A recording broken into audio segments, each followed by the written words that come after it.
Good evening. It's a real pleasure to welcome all of you here today.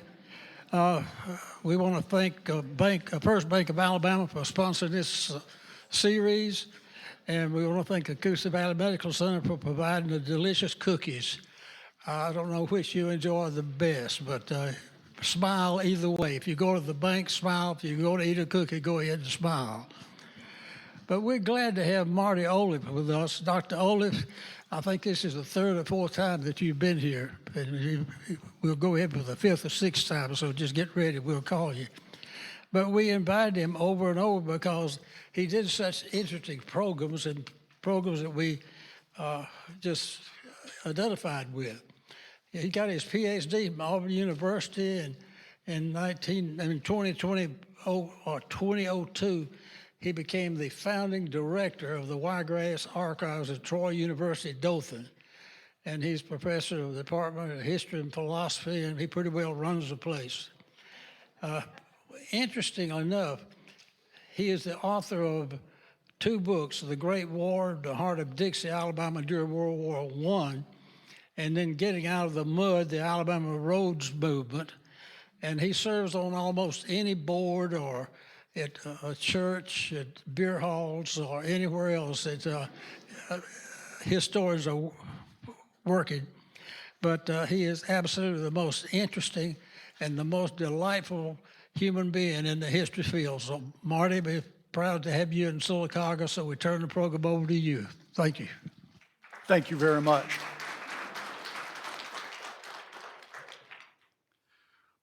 I want to start by thanking Ted for those kind words. They're of course lies. But let me say how happy I am to be in Sylacauga, and only part of that is because I'm happy to wake up every morning, being of that age. This is maybe the fourth time I've been here, third or fourth time, and I'm always impressed, not only with the size of crowd, which really indicates something about the community, but also, with the physical plant of the library. If you don't know, and I suspect all of you do, but if you don't know just what a gem you have, then travel around to other libraries and presentation places and things like that. This is an incredible facility, and it's incredible not only because of the leadership and the continued leadership and the successors of the original leader, Shirley Spear, but because of you, because you're all here. So let me begin by saying those two words that everyone wants to hear. In conclusion, then, oh no, you got to sit through the sermon before you get the coffee and tea. So imagine this scenario. A century ago, 110 years ago, you and your family are relatively prominent people in your community, and you're prosperous enough to own an automobile. You've already been on what people in that era were beginning to call vacations, on a train to a resort. But now you want to strike out on your own. And likely you want to go down to Florida because that's being hyped as the next big land boom.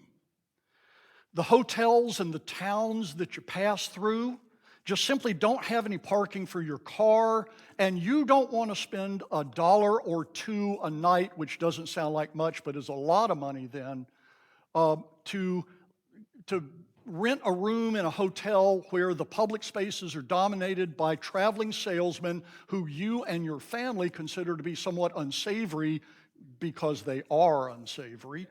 And you don't want to be restricted in your comings and goings by hotel rules about dinner times and curfews. So what do?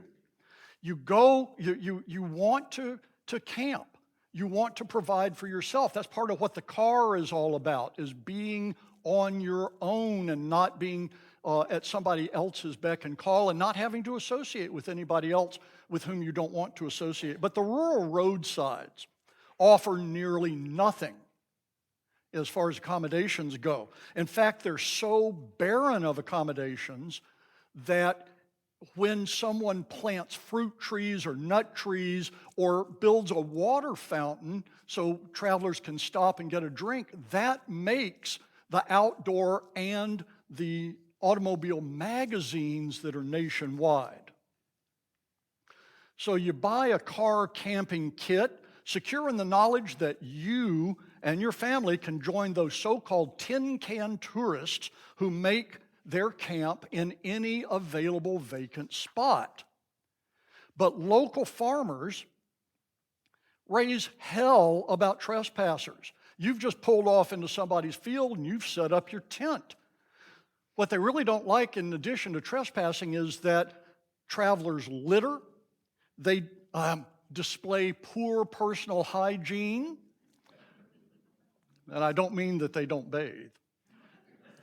And sometimes, as Atlanta Constitution editor Henry Grady once said about William Tecumseh Sherman, they're a bit careless with fire. So you go to the next town, and the only ad hoc camp you can get is in a vacant city lot, and guess what? The town fathers don't want you there either because you do the same thing. So in 1915, Denver, Colorado began this movement of municipal free camps, tourist camps, by trying to impose some order on roadside campers. They brought them all together in a centralized location, this overland park. You as a traveler would have found a place to pitch your tent, you'd have stayed a night or two, wouldn't have cost you anything, and you had some facilities. Other towns and cities followed suit up until about 1925. Now let me go to a different thing here. In the early 1920s, and really we're talking about a period from about 1919 to about 1925-ish here, Alabama town boosters saw automobile tourism, which was on the rise, as a source of town promotion and as a source of profit for downtown businesses. Don't forget that. It's a source of profit. This is business.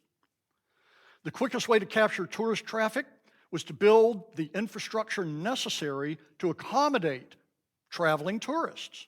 To this end, civic clubs, city councils, and chambers of commerce were, as they said then, awake to the commercial opportunities of providing tourist camps.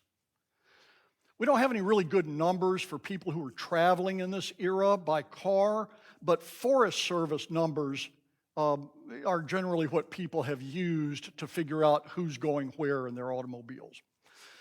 A book published in 1923 entitled Motor Camping by John C. and John D. Long, because I guess they couldn't get better names. Note that in 1917, 3 million tourists visited national forests, but by 1922, that number had risen to 5.3 million, with 3.5 million of those people arriving by their own automobile. Tourist camps, these tourist camps spread widely and quickly too. In 1922, there were 2,000 municipal camps in the Long's book. They did a survey. They listed 19 tourist camps in Alabama, and we'll look at a few of those, first along the Beeline Highway and then along the Florida Short Route. Okay, the Beeline ran from Nashville to Birmingham, then Montgomery along what's now US Highway 31, and then down to Dothan and on to Marianna, Florida, on what's now Highway 231, then to Tallahassee, and then to Orlando. The Beeline began its life as the Jackson Trace. So you might know about the Jackson Trace around here. That was a DAR project that began in 1909. But the Jackson Highway Association split in 1917 over a routing choice, and the Alabama contingent moved over to support the National North-South Beeline Highway in 1917. In 1921, the Beeline Booster Association chair Thad Holt, who really needs a biography. So if you're looking to write a biography of some statewide person who's, not like important like a governor, but is pretty important commercially, Thad Holt needs a biography. You can contact me about this afterwards. He drove much of the desire, because he was the Beeline Booster Association chair, he drove much of the desire of towns along the Beeline to set up a municipal free tourist camp, because he was making this guidebook in 1921 that listed every one of these camps kind of broadly defined. If he toured through your city and he saw that you said you had a camp, he would put it down. Local boosters and business people along the Beeline saw the potential for profit. In December 1920, the Montgomery Times newspaper laid out this argument, said, quote, "The auto tourist is of a type apart from other tourists. He scatters money and he gathers impressions that later will be for the benefit of the towns that impress him favorably," unquote.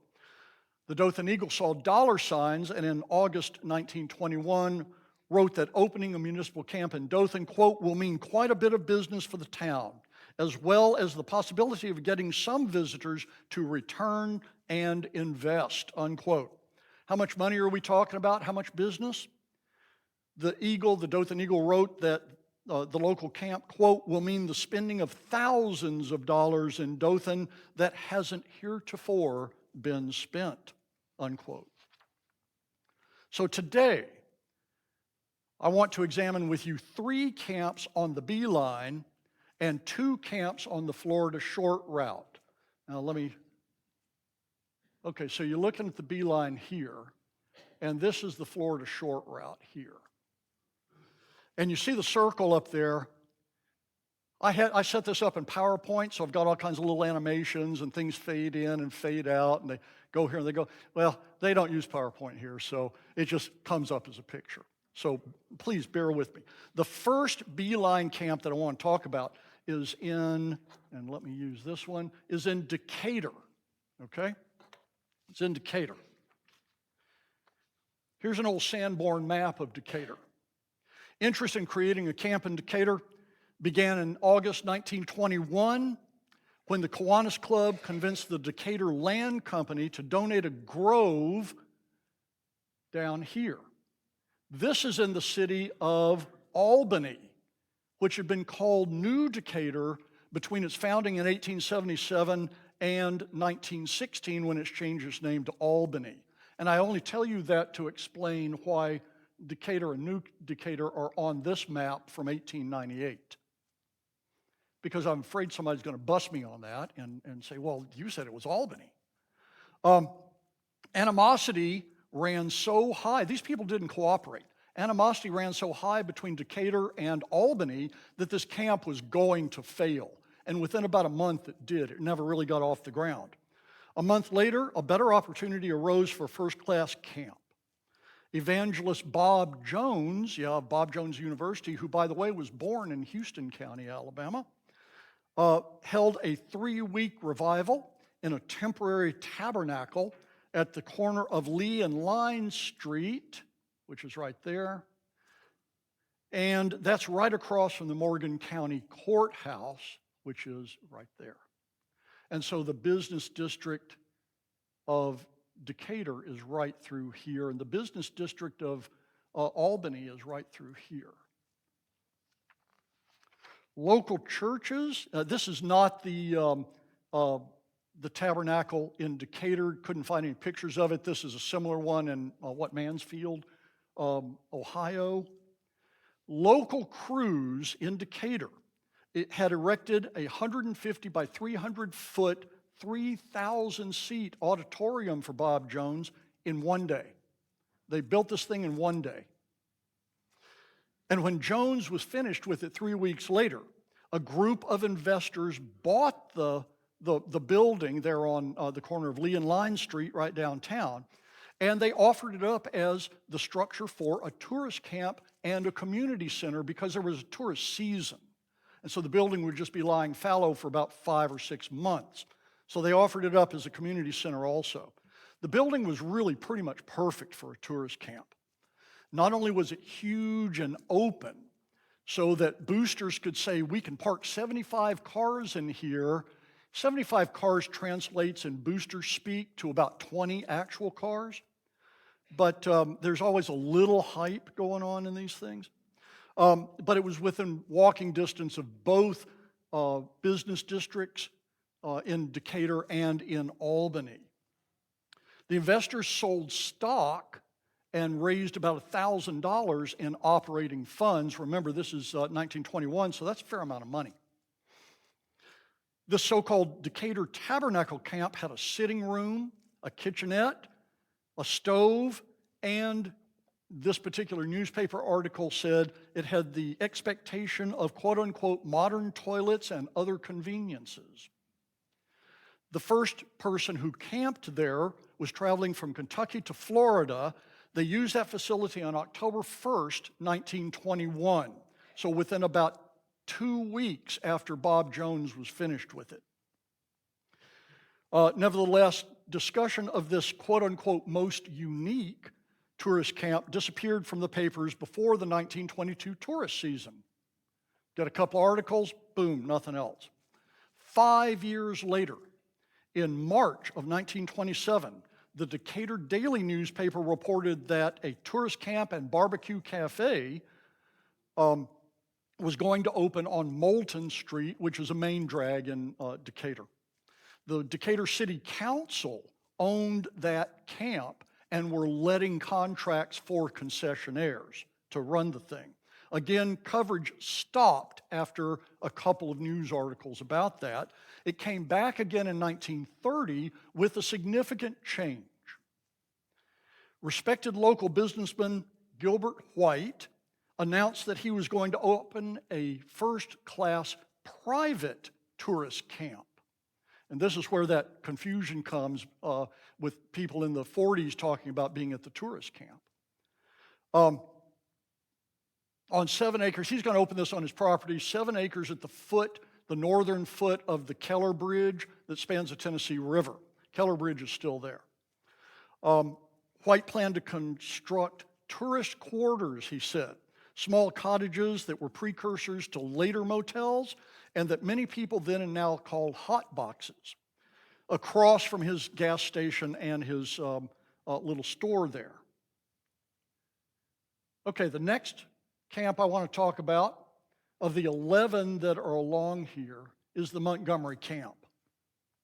In late 1920, so about the same time, newspapers in Montgomery began reporting that tourists were making inquiries to the Chamber of Commerce about possible tourist camping in Montgomery. But you know, these were not necessarily legit because these were really just chamber news releases because the chamber wanted a tourist camp and it was trying to prime the public to accept a tourist camp. On December 21st, 1920, bringing out the big guns, former Alabama Adjutant General R.F. Ligon, who was the chair of the Civic Committee of the Chamber of Commerce in Montgomery, reported that 2 landowners had offered up their land for a tourist camp, and Ligon had made arrangements with the city council to provide electricity and water. The Chamber of Commerce authorized Ligon to proceed, and so he began working on a camp for the 1921 tourist season.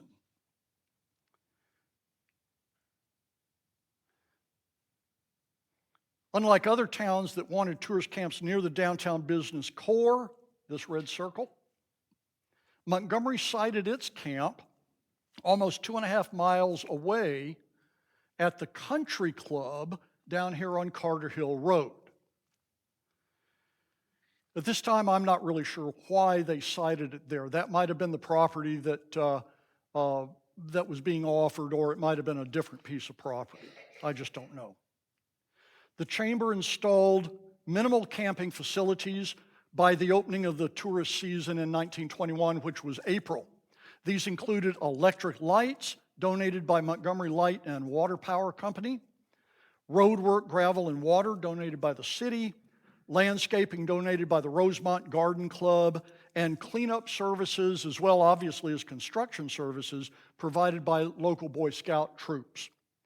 In August of 1921, the Chamber commissioned a $150 community house with a caretaker's room to replace this shack that had been built on the property. Chamber members contributed expertise as well as materials. An architect drew plans for free.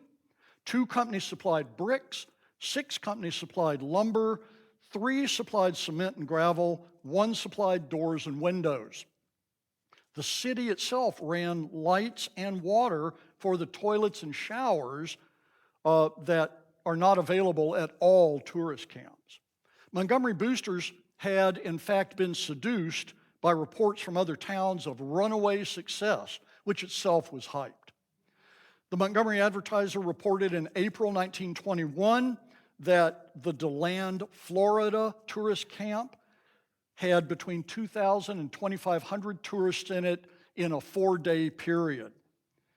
Reports from Birmingham about that same time noted that, quote, 250 auto tourists passed through this city each week on their way to Florida on the Dixie Highway through Georgia. That is, they went down the Beeline and then they intersected with the Dixie once they reached Tallahassee. Capturing some of those tourists meant not only providing a comfortable camp, but letting them know that it existed. In this era, before radio, and before there were car radios for sure, and after the American Automobile Association had printed its blue books for the season, they were guidebooks. Billboards were the best advertising medium available. The Montgomery Chamber of Commerce posted 107 billboards on all of the highways that led into Montgomery as far away as Columbus, Georgia. It also paid the Chamber $50, again a big chunk of change, to post a 12 by 50-foot sign at the camp entrance that had on it a large Alabama highway map. And by the way, maps were aspirational. You go into a place now, you look at their map, or you look on your GPS, and you're like, well, I can see how I get from here to here. And but in 1921, it's like, well, somebody wants to construct a road from here to here, and they're telling me it exists. And that's just not true in many cases. Anyway, so it had this big Alabama map, and it had bulletins, daily bulletins about weather and road condition, because remember, these were not paved roads for the most part. And so weather was exceptionally important. I'll give you a little example. A group that I look at in 1911 was very irritated that in driving into Alabama from Florida, they had to stop and put on their chains because they had been in a downpour and one of their lead cars had driven off into a ditch. They said, no, we have to have 8 minutes taken off of our time. They were logging their time. Take 8 minutes off or it's not fair, because we had to stop and put on chains. No one kept real good records anywhere about the number of tourists who used the camp, but the Montgomery Times reported on November 22nd, well after the end of the 1921 season, that 11 cars from various states like Maine, California, Ohio, and other states were in the camp on November 22nd.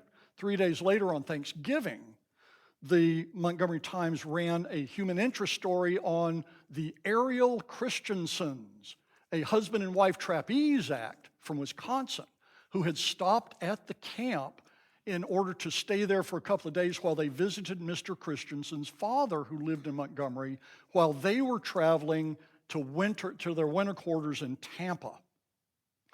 The reporter who wrote that story also noted that there were 4 other couples who were in the camp on that night. So relatively decent use of that camp.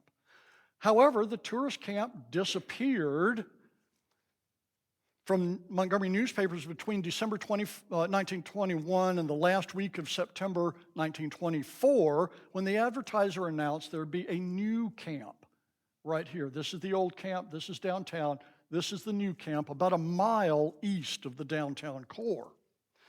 This was on a 20-acre site with water, electricity, a filling station, a general store, and a tea room, which is like a coffee shop, right? It implies that the camp had cottages, which implies that it's a private camp, but it's a little hard to tell. Doesn't say so directly. The last two stories on the local camp in Montgomery tell you pretty much all you need to know about why the first camp failed. Like so many other camps in the early 1920s, management was vested, guess where? In the goodwill of the tourists and in the goodwill of volunteers who came in and made the camp operational. That is to say that day-to-day supervision was either lacking or it was insufficient. The newspaper called them undesirables when reporting that they had begun taking over the camp. These were probably semi-homeless people who lived out of their cars and traveled from camp to camp, who could make something of a meager living on the tourists who stopped there, generally through fraud and charging them for camping in a free municipal camp and things like that. The last Beeline camp that I want to talk about is the one in Dothan. And you'd think since I was from Dothan, I know a lot about this camp, but amazingly enough, it just, you're stuck with your records. And there's just not that many records on any one of these particular camps. But I do know that calls for a tourist camp in Dothan began just a little bit earlier than elsewhere, but they just petered out. They began in September 1919 when it was reported that civic leaders were pondering a tourist camp site, driven in part by a report that groups of travelers had been contacting the Smith and Morgan Real Estate Company and telling them that the AAA guidebooks for 1921 listed Dothan as having a municipal tourist camp. And the Chamber of Commerce, the City Council, the Smith and Morgan real estate people are like, where did they say it was? Because we don't know about this thing. The Dothan Eagle newspaper reported breathlessly that this was a missed opportunity, but nothing happened in the 1920 tourist season. In August 1921, after the 1921 tourist season was well underway, the Kiwanis and Rotary Clubs partnered with the Chamber of Commerce to build a camp in a grove right here that was about 4 blocks from the business district, the downtown business district. Plans included a community house with a heater, toilet, showers, and a writing table. Security was supposed to come from an attendant who lived in a small store on the property, who sold little necessities, who kept a register of campers, and who maintained the facilities. They'd hire this person. But the excitement of the boosters did not translate into funding or even much activity. Whereas, remember, the Decatur boosters had sold $1,000 worth of stock to fund their camp, and the Montgomeryans had raised free expertise and materials to build their camp. Dothan could not raise the $700 it needed for its camp. A proposed 100-car shed was never funded, and in May 1922, the newspapers reported that there was an outstanding debt of $135 for the camp. This meant that repair work on existing facilities languished. Dothan Realtor and Kiwanis Club member Albert Logue had funded most of the camp out of his pocket, and it was a pace that his pocketbook could not tolerate for long. The Dothan camp disappeared from the newspaper accounts after these initial articles in 1921, 1922, and the Dothan newspaper resurrected stories about the tourist camp in March 1925 so big gap there, not to report like in other places, we have a new tourist camp even if it's private, but to say we're tearing down this old tourist camp, see you later, bye. Logue's inability and the Kiwanis and Rotary inability to raise funds for the camp failed to maintain it, and it became run down. Neighbors in the area complained about the buildup of trash in the lot, and furthermore, 2 men had begun squatting in the caretaker's shack, and instead of charging people for this, they didn't let anybody camp there. So a complete failure. So by October 1925, a couple of years later, the deed was done. I'm sorry, a few months later. The deed was done. The property reverted back to the city to become a park, which was the original purpose of the donation when Mayor Buck Baker donated that land to the city in 1910-ish or so. Let me talk now about the Florida short route, now that I've bored you about the beeline that you don't care about. Oh, and by the way, if you need to take a nap, feel free. I'm a professor. I am used to talking in other people's sleep. People say I want to hear my own voice. It's not true. I want you to hear my voice. Okay, so we'll talk about the Florida short route, more or less right down through here. This was a highway that in Alabama was from Huntsville, went down to Columbus, Georgia, and then on to Albany, where initially it was supposed to intersect with the Dixie Highway. This route would prevent tourists who used the Dixie Highway from Chicago to Miami from having to go from Huntsville. They'd come down to Huntsville, then they'd have to go up to Chattanooga, then they'd go into Atlanta, which really added a lot of extra mileage on these crummy roads, and it's why it's called the short route, because it cut off so many miles. And it got you around Atlanta, and I don't know about you, but I don't like to go anywhere near Atlanta now. It also opened up, and you can't really see it here, but let me show you. This is a highway. Under this blue is the red highway. This is a little bit of a highway. This is nothing. This is nothing. In fact, I think this line is supposed to go kind of in an L shape, because there's no roadway through there. That's here. That's here, okay? So the Florida short route is supposed to be a named highway in this area of the state, which is completely underserved by existing highways or by even aspirational highways. These highways didn't exist.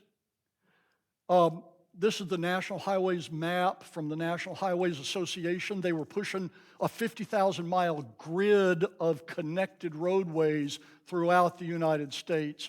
And if you want to know more about them, I've got some books for sale a little bit later this afternoon. Unlike the Beeline that had an established route, it had already gone through all of its birthing pains. The short route began in 1919.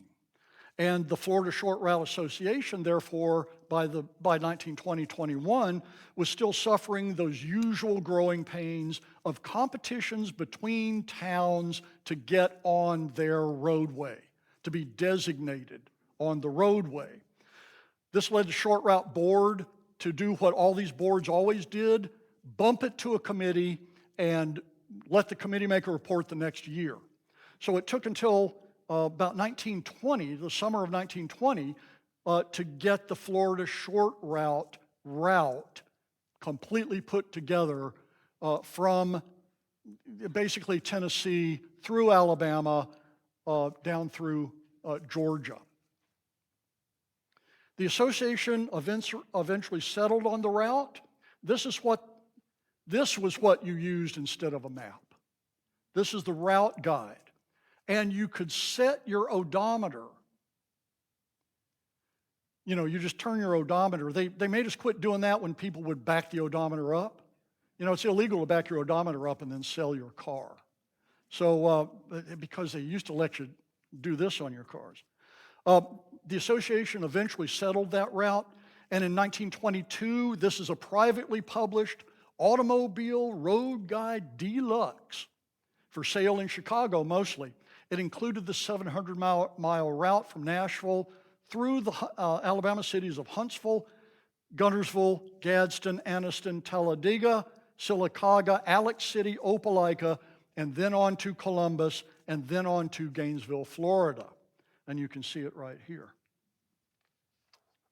Okay, let me veer a little bit further afield because I found this cool image and I want to share it with you, and so I have to make up a bunch of stuff about why it's relevant. You're supposed to laugh at that, y'all. I mean, is this thing on? Okay. The U.S. Bureau of Public Roads, which became the Federal Highway Bureau, the Federal Highway Administration, implemented the Federal Numbered Highway System in 1926. There wasn't a US 31. There wasn't a US 431 until 1926, at least. 431 didn't exist then either. And 4 years later, in 1930, it created US Highway 241 from Dothan, Alabama to Murfreesboro, Tennessee. And between Opelika and Huntsville, US Highway 241 followed, more or less, the Florida short route. US 241, to end our story, was decommissioned in January 1954, and its route was absorbed by US 431, which existed then, US 280, which existed then, and Alabama Route 37 in 1954, and so of course that's changed a little bit now.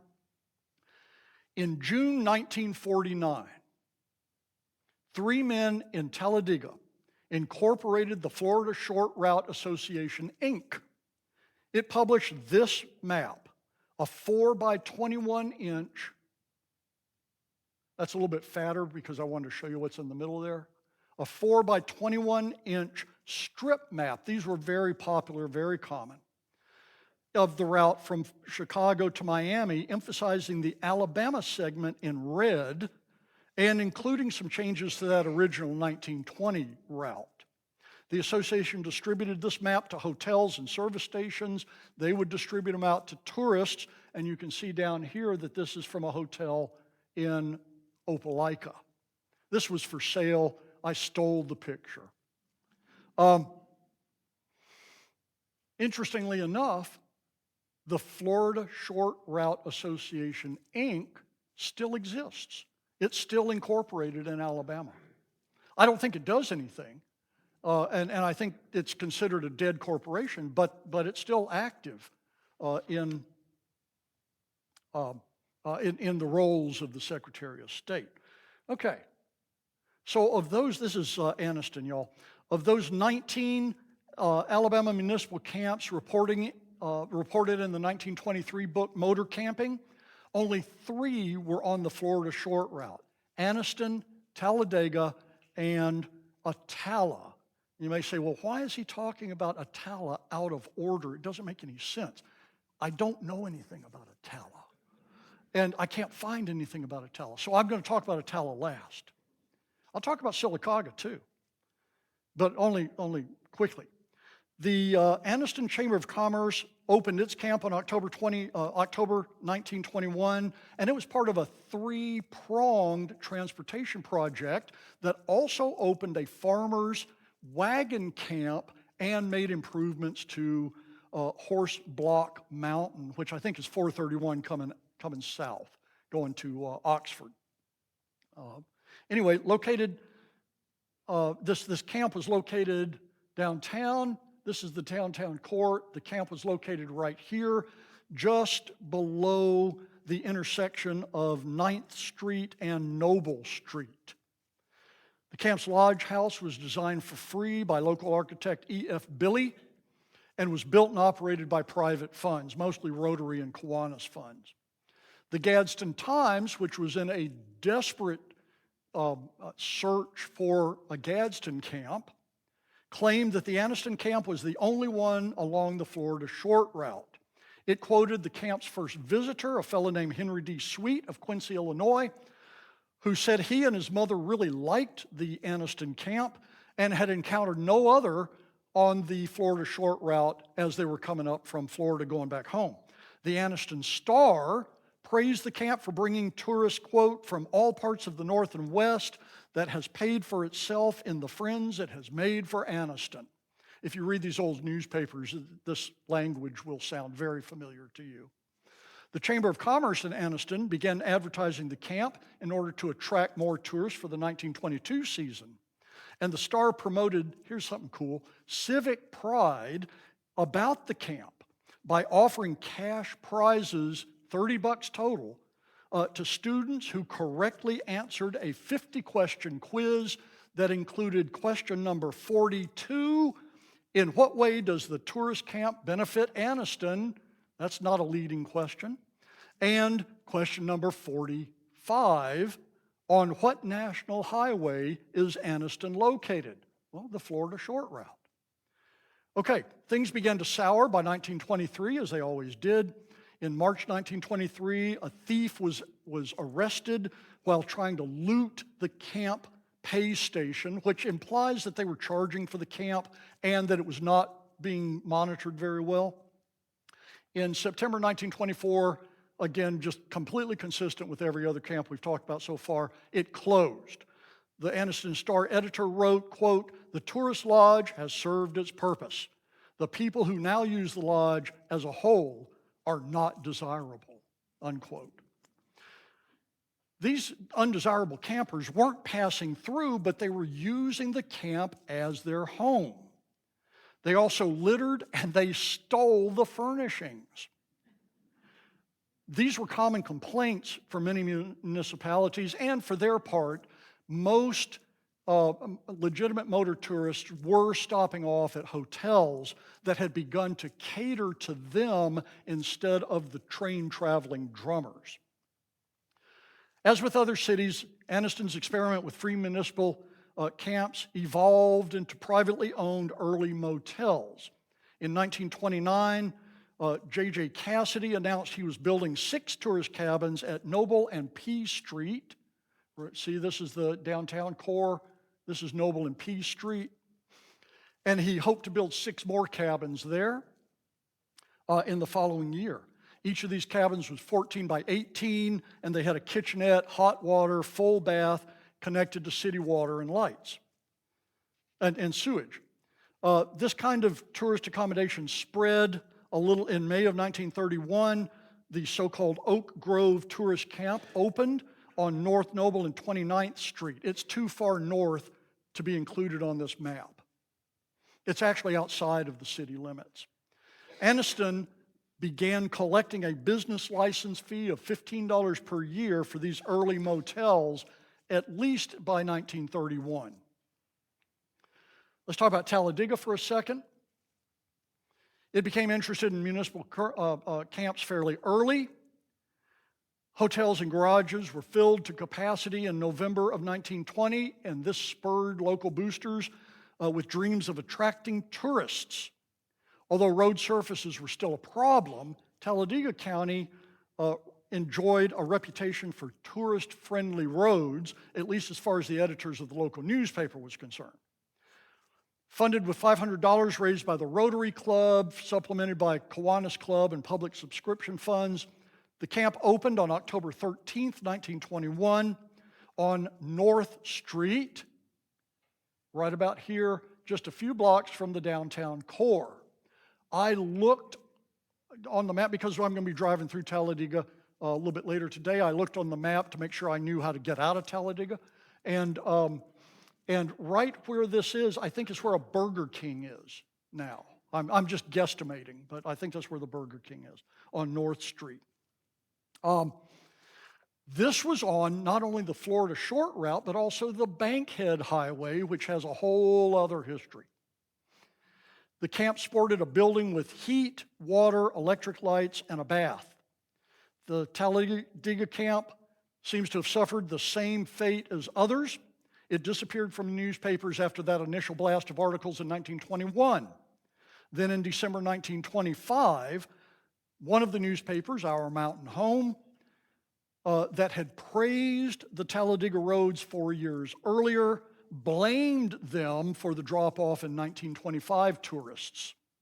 The paper did note, interestingly enough, that at least, it was talking about the hotels. It said at least one carload of tourists stopped every night at the tourist camp. And so that implies that the tourist camp continued to exist in some form or another. Okay, now I'm going to talk about Attala. The Attala camp preceded all of the other camps on the Florida short route, but I can't find anything about it. The few records that I do have, though, tell that Huntsville and Gadsden were jealous of the camp, that it could accommodate 6 cars, and it appears to have had a central lodge with a restroom, a kitchen, and a stove, but no bath. That's it on Attala. The Gadsden Chamber of Commerce petitioned its city council to establish a tourist camp at Monument Park as early as November 1920, claiming that hundreds of tourists were driving through each season and they weren't stopping necessarily to spend their money. A good tourist camp with excellent facilities would not only show off Gadsden's hospitality, but would help the Florida short route, quote, monopolize tourist traffic from north and west to Florida and help the city profit in the long run, unquote. Guess what? Nothing happened. So in August 1921, the Automobile Club itself petitioned the city to erect a camp at Sansom Park.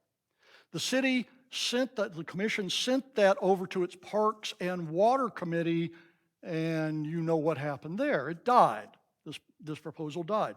City aldermen met with the Auto Club. The Gadsden Times conducted a campaign to shame the city into building a camp.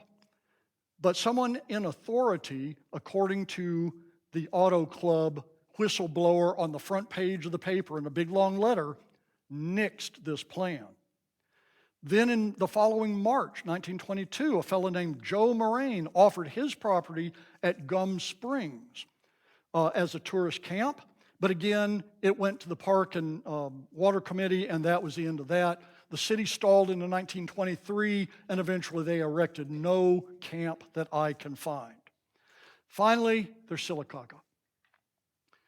The only information I have, because my sources are limited, was that in July of 1922, the Exchange Club named a committee to create a facility at the existing tourist camp grounds, and that committee was supposed to advertise it.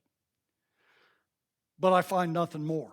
It's likely that Sylacauga did have a free municipal tourist camp, that it was supported for a little while by the city, and that eventually it fell on hard times. But this kind of camp, free municipal tourist camp, bridged that time gap from people just parked it on the side of the road or in an empty lot, this ad hoc camping, to the beginning of privately run motels. So now, in conclusion, between 1925 and mid-1930s, about 1935-36, free municipal tourist camps completely gave way to private motels. One authority wrote that by 1928, 3,000 private motels dotted the American landscape, or half a block in Dothan. We have lots of motels. That number rose to 10,000 by 1935, and by 1939, it had risen to 12,000. It's all over the U.S. Many of these were bungalows, as we saw in Anniston, and as we see, and here's why I'm talking about this right now. I want to show you this postcard. And we see in this postcard of the Cat O' Log Motel Court in Dothan that was erected in the 1930s and existed into the late 1970s. And I actually know where this is, amazingly enough, in Dothan. Anyway, that's my story, and I'm sticking to it. And thank you very much for your attention.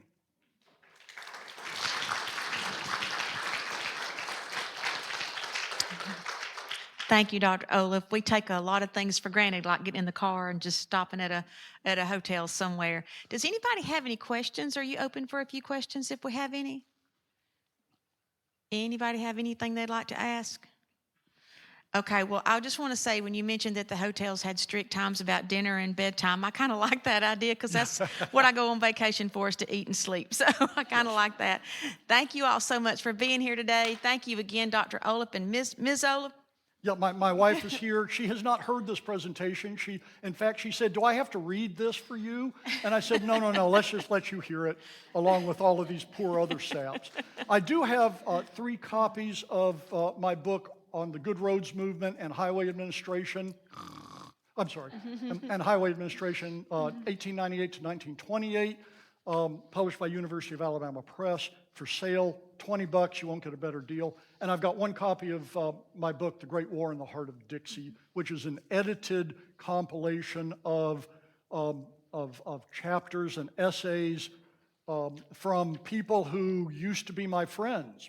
But if you mark people with red, if you mark up their writing, they're not your friends any longer.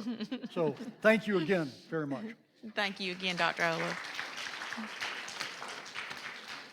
So as we mentioned last week, if you'll look at your program for next week, we always wrap up with Dolores Hydock, but Dolores is kind of out of order on the schedule this time. She is next week. So make sure you pass the word around. You know you don't ever want to miss Dolores Hydock. So thank you again. Mr. Chris in the back with First Bank of Alabama. He's talking. But thank you, Mr. Chris. Thank you. He said, I'm the only one here today. I'm all we got. I said, well, you're all we need as long as you're here. And thank you all again for being here, and we'll see you next week.